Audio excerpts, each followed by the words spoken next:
Pozdravljeni, sem Arso Aleksander in naš gost je Milan Krajnc. Milan Krajnc je, če lahko uporabimo njegove lastne besede, strokovnjak za reševanje problemov, ki so nastali zaradi različnih osebnosti v podjetju.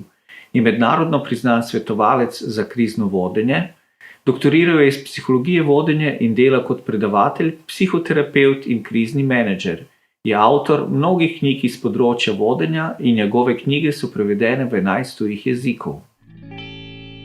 Knjiga, o kateri se danes pogovarjamo, nosi naslov V čevljih staršev in je priročnik za dobre rešitve v družinskih podjetjih. Po branju knjige lahko rečem, da je priročnik za dobre rešitve v družinah, v privatnih podjetjih in seveda navsezadnje tudi v družinskih podjetjih. Medčloveški odnosi so tisti, ki najbolj vplivajo na dinamiko dela v podjetjih in v marsikaterem podjetju je vse drugo urejeno, le to ne. Tudi če nimate družinskega podjetja, če ste poročeni in zaposleni, je ta knjiga lahko tudi za vas. Največji problem v družinskih podjetjih je prepletanje osebnega in poslovnega. Kaj je prvo, kar vam pade na pamet, ko vam kak znanec pove, da bi rad s svojo partnerko začel skupni posel? Da se bosta zelo hitro izgubila, vkolikor si v štartu ne postavita jasnih mej. Se pravi, zakaj pravzaprav želita v posel, zakaj skupaj, in to, da si je treba jasna pravila in ločnice med osebnim in poslovnim življenjem postaviti. Čeprav je to knjiga o družinskih podjetjih, se mi zdi, da se tematika tika vseh, ki so kakorkoli udeleženi v poslovanju privatnih podjetij, kakor tudi slehernega podjetnika, ki je v nekem osebnem razmerju, pa če tudi partner ni udeležen v tem poslu. Zakaj ljudje tako težko ločimo posel od osebnega življenja? Zato, ker je to v osnovi eno in isto. V bistvu razlika med podjetjem in družino ali pa partnerskim odnosom je na nek način isto. Gre za izmenjavo odnosov, se pravi daj-dam, neke vrste trgovino, in na drugi strani gre za določena pravila. Seveda v poslovnem svetu so toliko bolj določene in morajo biti jasne meje, medtem ko so v privatnem življenju mogoče malo manj ločene. Ampak v vsakem primeru se moramo zavedati, da nismo ujetniki drugih, vedno v bistvu izhajamo iz sebe in se ne smemo podrejati ali pa sprejemati kompromisov, ker vse to je pravzaprav kratenje osebne svobode. Namreč na tem svetu imamo zelo omejen čas. Ko se rodimo, je vse, kar imamo podarjeno, je pravzaprav čas v tem življenju. In od nas je odvisno, kako ga bomo izkoristili. Tako da s tem, ko gremo z nekom v partnerski odnos, je pravzaprav to največje darilo, ker nekomu posvetimo del svojega življenja. V podjetju oziroma v partnerskem odnosu gre po navadi za izmenjavo čustev oziroma neke interakcije med čustvi in nekimi psihološkimi potrebami. V podjetju bi pa šlo v osnovi za izmenjavo znanja, izkušenj z denarjem. Se pravi, podjetja na nek način kupujejo izkušnje, kvaliteten čas, znanje posameznikov in posameznik pri njih kupuje denar. Se pravi, gre za neko izmenjavo. Teda, v bistvu nič ni narobe, če kdaj pride do materialne zamenjave ali pa kakorkoli, gre vedno za menjavo energije. Se pravi, jaz rabim to, vi rabite to. Iz tega se je pravzaprav začelo razvijati podjetništvo, ko so v preteklosti najprej, ko še ni bilo denarja, torej menjevali različne naravne dobrine in glede na aktualen čas mislim, da se bo to ponovno ponovilo. Kaj lahko naredimo, da posel ne poje našo družino in naše življenje? Jasen cilj si moramo postaviti, kaj bi mi osebno pravzaprav radi. Torej, ali gremo v posel zaradi tega, da bomo ugajali družini ali bomo ugajali drugim, ali s čisto nekih svojih, bom rekel, jasnih namenov, kaj bomo pravzaprav razvijali nek svoj potencial ali pa podpirali neke svoje potenciale in se razvijali. In tukaj moramo v bistvu jasne ločnice postaviti, kaj je pomeni privatni svet, kaj je poslovni svet. Se pravi, tudi ko mi v podjetje potem začnemo vključevati družinske člane, govorimo o otrocih, partnerjih, tastov, tašči, kogarkoli, ali pa snahe, zeta, mi vedno moramo postaviti jasna pravila. Se pravi, kaj je od nekoga vloga v podjetju. In na drugi strani, tudi ko nekdo pride v družino, vsaka družina ima neka svoja pravila. In mi, če smo mi prišli, ki se vedno vprašamo, ali lahko ta pravila sprejmemo ali ne. Potem je boljše, da ne gremo v neko zgodbo. Ker gremo se pravi, namerno gremo v neko zgodbo, kjer bomo že prej poraženci. Oziroma bomo ves čas v nekem boju. Podjetje pa ni boj, ampak je v osnovi nek, kjer v bistvu delamo nadgradnjo vsega skupaj, sebe in okolja. Čeprav današnji podjetniki se obnašajo kot bojevniki. Namreč občutek, ko so na vrhu, imajo občutek, da so sami, ne glede na to, da govorimo o družinskih podjetjih. Tisti, ki je direktor v podjetju, ima vedno občutek, da je sam. Ker na njemu je to, da sprejema odločitva in tudi nosi vso odgovornost. In potem ima občutek, da se bori proti celemu svetu. In zato je v bistvu v teh družinskih podjetjih pomembno, da je ogromno komunikacije. Ne samo komunikacije, kaj mora kdo narediti, kako je naredil, preverjenost, ampak predvsem, kako se kdo počuti. Družinska podjetja ima na eni strani to prednost, da se več lahko pogovarjajo o čustvih, kaj si kdo želi, kaj čuti, kaj zmore, kaj ne zmore. In na ta način je na nek način, bom rekel, družinsko podjetje tisto, ki dela na poglabljanju odnosov. Se pravi, zelo pomemben je odnos v družini. Ne sme biti tekmovalnosti, ne sme biti, kot temu rečemo po slovensko, fovšije, ampak mora biti podpora drug drugega in vsak mora imeti jasno pot. In tako sem rekel, podjetju ne moremo biti 24 ur, ampak moramo postaviti jasne meje, kdaj se delavnik začne in kdaj se delavnik konča. Se pravi, tudi pogovori o podjetju se takrat končajo. V naslednji fazi se začne pogovor o privatnem življenju. In predvsem pomembno je to, da vsak posameznik ima, ali pa čim bolj poskuša razviti, kaj je pravzaprav njegovo poslanstvo, kaj si on v življenju želi. Zato, da potem dejansko poslovni cilji podjetje podpira te njegove osebne cilje. To je v bistvu najbolj ključno.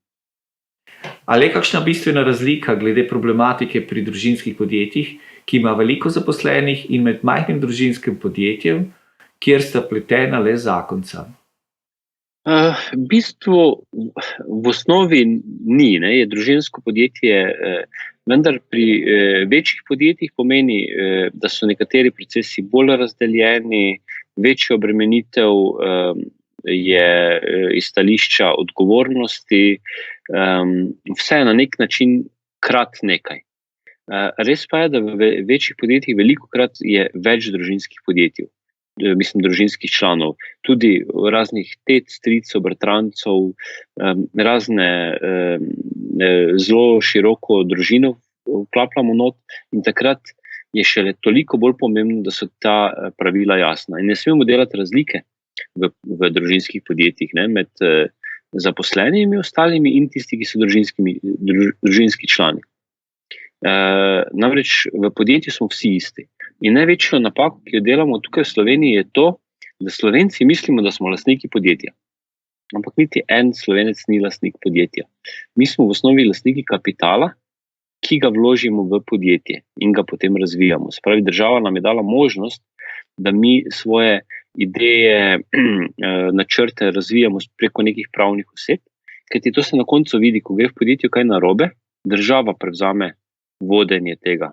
Ko mi rečemo, da gre podjetje v stečaj, pomeni, da država prevzela vodenje podjetja. In zato je DOO, se pravi družba z omejeno odgovornostjo.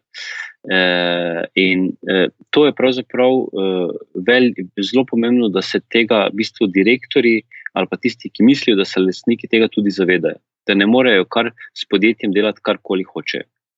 Se pravi, ali smo v družinskem podjetju ali v državnem podjetju ali v kakšnikoli delniški družbi, so pravila vedno ista. Res pa je, da je ker se v družinskih podjetjih lahko več pogovarjajo o čustvih, kaj bi, pa kdo kaj ne bi. In kar je v ostalih podjetjih mogoče malo težje, ker je pač v ospredju dobiček. V družinskih podjetjih ne sme biti toliko poudarek na dobičku, koliko mora biti poudarek na trajnosti. Namreč, če primerjam s temi svojimi obiski v teh deželah, kjer so v glavnem kraljeve družine, ki obstajajo že nekaj stoletij in še bojo nekaj stoletij obstajale, oni v glavnem razmišljajo zelo dolgoročno. Se pravi, ne o sebi za jutri, ampak razmišljajo o svoji družini čez 100 ali 200 let. In tako pravzaprav morajo razmišljati tudi, bom rekel, naše družinska podjetja. Ne kaj bo z njimi jutri, ampak kaj bo z njimi čez 100 ali 200 let. V knjigi nenehno ponavljate, da se pri vstopu v neko poslovno zgodbo moramo obvezno vprašati, kaj si res želimo in ali si res to želimo.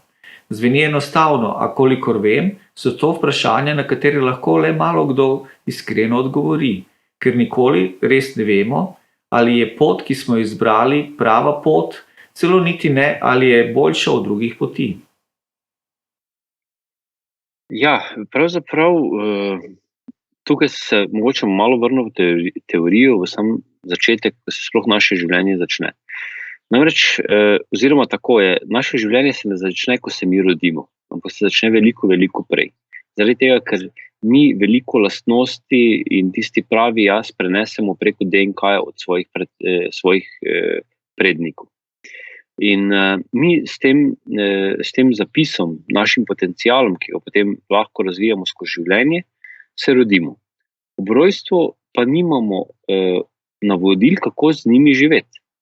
Zato se pravzaprav mi učimo po vzgledu, kako živimo. Temu rečemo, da v bistvu na nek način posnamemo življenjski scenarij, kako bomo živeli. Temu rečemo ego. Te kamere, ki snema ta scenarij. Ampak ta ego ne snema toliko tega, kaj se fizično dogaja, ali pa neke akcije, kolikor predvsem odnos ljudi, ki so okoli nas. In mi v bistvu v osnovi posnamemo odnos, se pravi, fantek bo posnemal odnos očeta oziroma tisti, ki ga vzgajajo kot moški spol, kako se obnaša do sebe, kako se obnaša do svoje okolice. In vkolikor se ta oseba, se pravi ta avtoriteta v življenju tega otroka odnaša svobodno, živi to, kar čuti, potem bo ta otrok dobil tudi dovoljenja, da lahko živi to, kar čuti in bo lahko razvijal svobodno svoje potenciale. Pomeni, da ko se bo v življenju odločil, se bo odločil svobodno, bo šel po pravi poti, se pravi, bo ves čas, ne bo imel konfliktov, ne bo imel kriz, bo v bistvu relativno lahko živel v življenju. Vkolikor ta otrok dobi sporočila, da je treba živeti tako, kot okolica pravi, pazi, kaj bodo drugi rekli, potem pride do blokade teh potencialov in se nad njih posname neki drugi film. In takrat on začne živeti v bistvu po nekem scenariju, ki so mu ga posneli njihovi starši. In vkolikor v bistvu je, oziroma tako bom rekel, ker je tega kar nekaj, zdaj govorim za Slovenijo, potem se mi večini odločamo v življenju na podlagi odločitev, ki so jih kot neke vrste trojanski konj naši roditelji, starši, tisti, ki so nas vzgajali, vstavili v zgodnjem otroštvu. In mi se pravzaprav ves čas s tem borimo.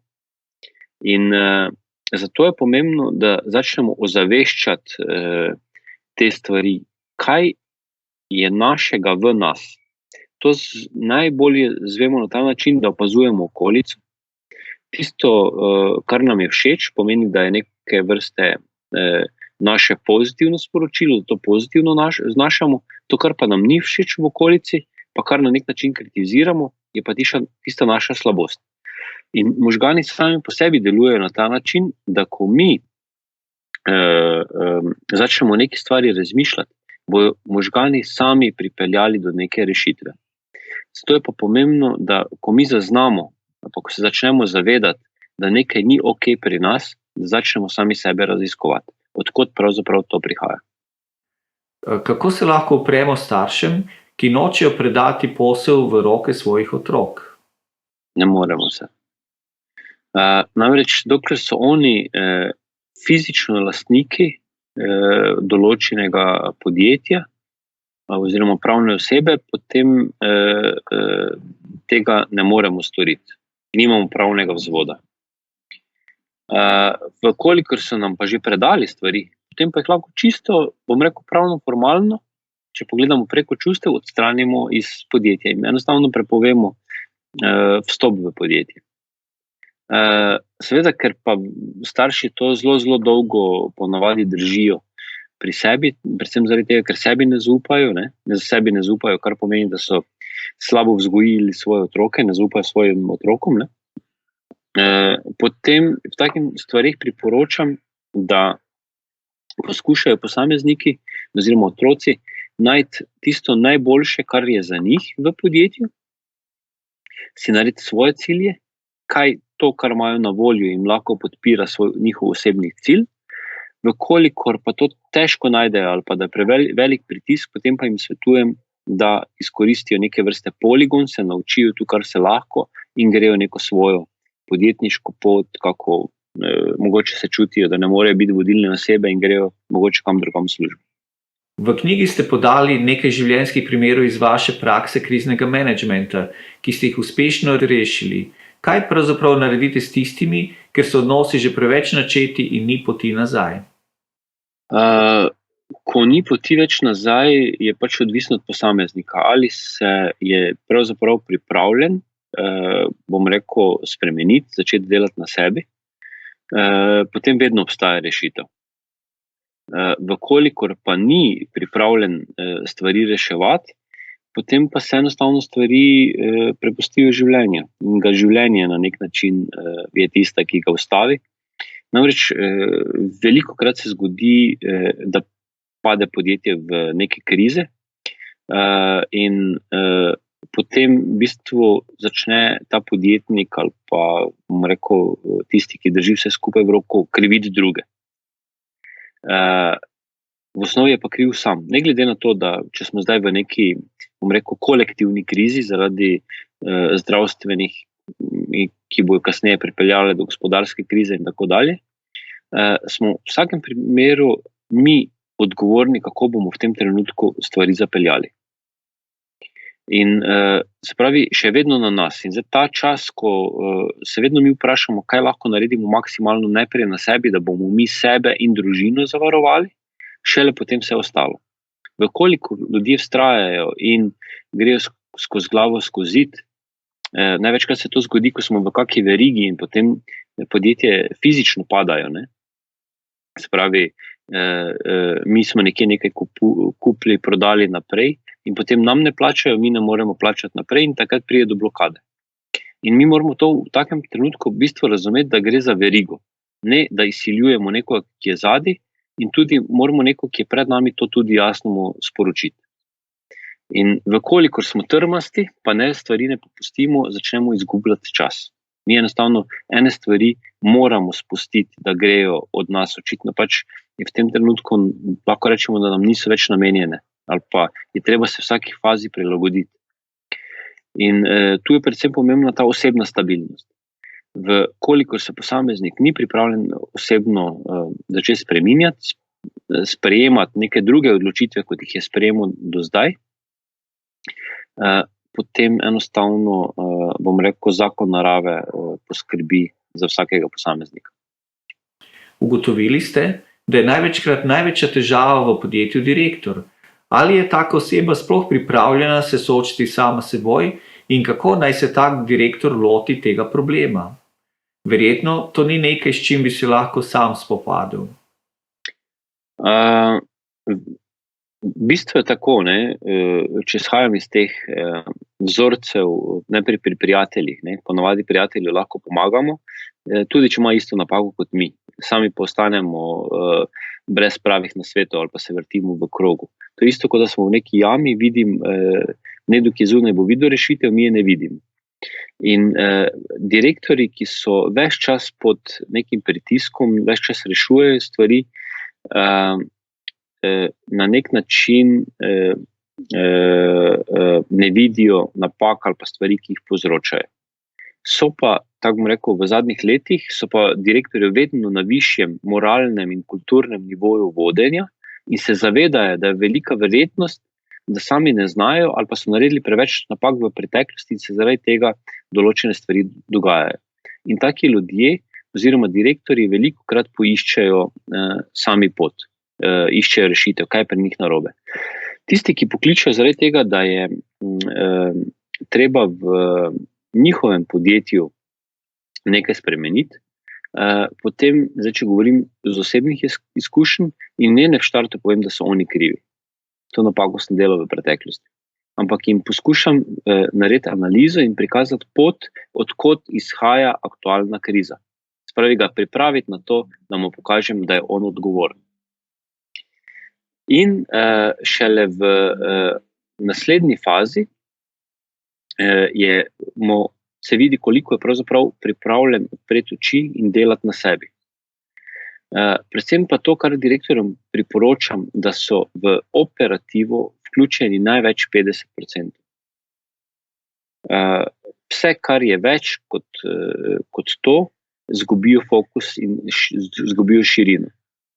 Koliko so več kot 50% vklopljeni v operativo, potem iz problema naredijo še večji problem, ker ne vidijo rešitev. In zato v takih primerih jim svetujem, da imajo čim bolj raznoliko življenje, se pravi šport, kultura, da nekaj delajo za svojo dušo, se pravi čim bolj raznoliko življenje, zato da niso 24 ur v enem in istem miselnem vzorcu. Kam bi lahko umestili naša družinska podjetja v primerjavi z družinskimi podjetji v tujini? In kakšna je prihodnost družinskih podjetij pri nas? Tako je, ne? V Sloveniji nimamo bogate zgodovine družinskih podjetij. Oziroma nekoč smo jih imeli, potem je druga svetovna vojna, režim po vojni to spremenil in vse na nek način podržavljal. In smo v bistvu z pravimi družinskimi podjetji ponovno začeli šele po razpadu bivše Jugoslavije in začetku Slovenije, se pravi, ko je Slovenija pravzaprav začela samostojno pot, torej zadnjih 30 let. Veliko nekih podjetij je nastalo ali iz velikih kmetij, ali iz, bom rekel, propadlih konglomeratov iz bivše Jugoslavije, kjer je vsak posameznik vzel neko zgodbo in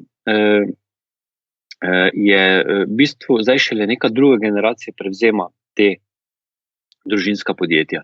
Tako da pri nas nimamo neke kulture, medtem ko nemško govoreči trg ima neko tradicijo že skoraj da 400 let, spravi, najstarejše podjetje je skoraj 400 let staro v Nemčiji.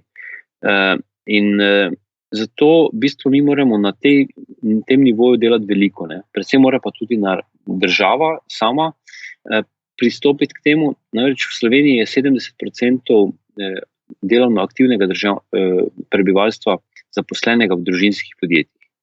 In mi moramo dobiti status družinskega podjetja. To pomeni, da, ker namreč tu so čisto drugi principi kot v klasičnem podjetju. Predvsem govorimo, če ne vem, je oče ali pa nekdo, ki je solastnik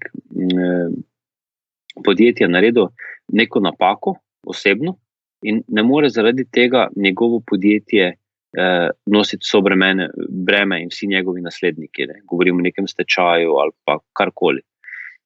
To je v bistvu problem, da v Sloveniji v bistvu tudi vse dolgove podeduješ, če hočeš nadaljevati ta biznis. Zato rajši naredijo stečaj, pa nadaljujejo z novim podjetjem in potem se ta sled družinskega podjetja znebi tega, v bistvu se še pravzaprav nismo tega niti dotikali. Čeprav je bilo veliko poskusov in zdaj se mi zdi, da lahko to obstoječo stanje, to krizo na nek način izkoristimo za to, da štartamo z statusom družinskih podjetij. Ker na ta način bomo v Sloveniji dvignili kulturo, da se ne bo govorilo, da smo na nek način, bom rekel, en zahojen kmečki narod, ampak znamo tudi veliko več, ker Slovenci smo zelo globok narod. Imamo to neko kulturo v sebi zelo zakopano, ampak si enostavno ne pustimo, da se dvigne. S takimi ukrepi država pa lahko to omogoča, da da neko svobodo nekim določenim stvarem, ki pa so bile že pred 100 leti zelo aktualne na našem ozemlju. Imate kakšno sporočilo za družinska podjetja, ki se bodo lotila branja vaše knjige? Predvsem to, v bistvu ne gre za klasično knjigo ali pa priročnik, ki govori tehnične stvari, ampak predvsem opisuje ta čustveni moment, se pravi iz osebnega življenja podjetnikov, tudi svojega. Kaj je tisto, kako razmišljati, kako čutiti, ker največkrat delamo to, da posnemamo starejše. In ko posnemamo starejše, pomeni, da posnamemo tudi njihova čustva in pri tem izgubimo svoje čustva. To je tudi eden največjih problemov slovenskih podjetij ali pa podjetnikov, ne čutimo. Tukaj pa hočem dati sporočilo, da se ponovno vrnejo k samemu sebi in da dejansko začnejo početi tisto, kar čutijo, v čem uživajo.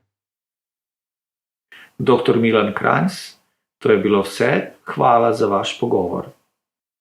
Hvala tudi vam in predvsem družinam želim varno okolje.